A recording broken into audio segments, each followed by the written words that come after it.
શ્રી ગણેશાય નમઃ. સૌને મારા જય શ્રી કૃષ્ણ, જય અંબે.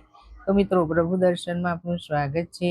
તો મિત્રો, આજના વિડીયોમાં આપણે કાલભૈરવ જયંતીની વ્રત કથા અને મહિમા સાંભળીશું.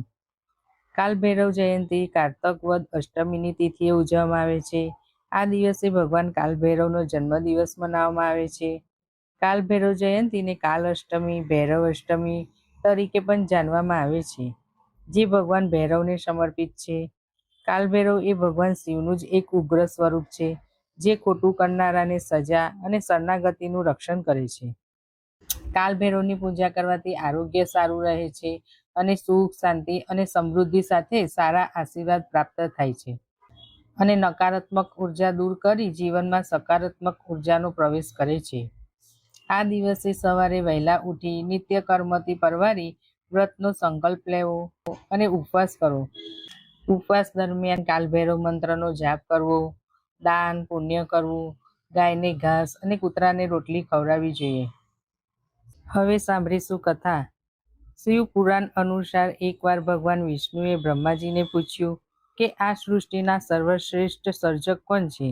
ત્યારે જવાબમાં બ્રહ્માજીએ પોતાને શ્રેષ્ઠ ગણાવ્યા.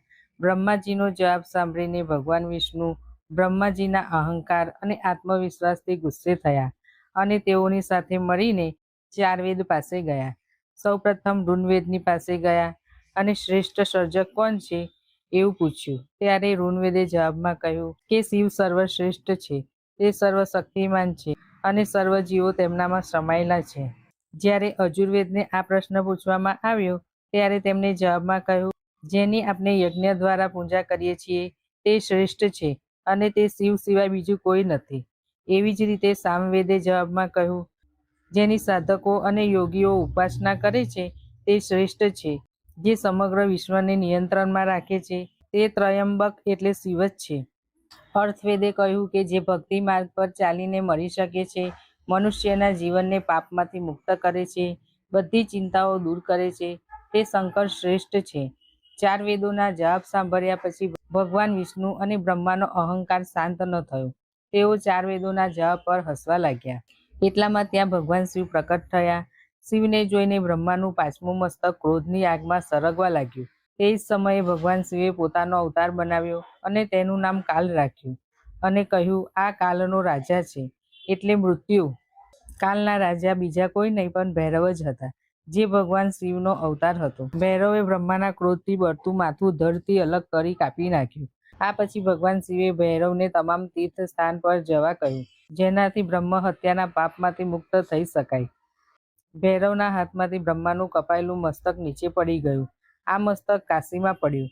કાશીમાં જ્યાં બ્રહ્માનું કપાયેલું મસ્તક પડ્યું તે સ્થાનને કપાલમોચન તીર્થ કહેવાય છે.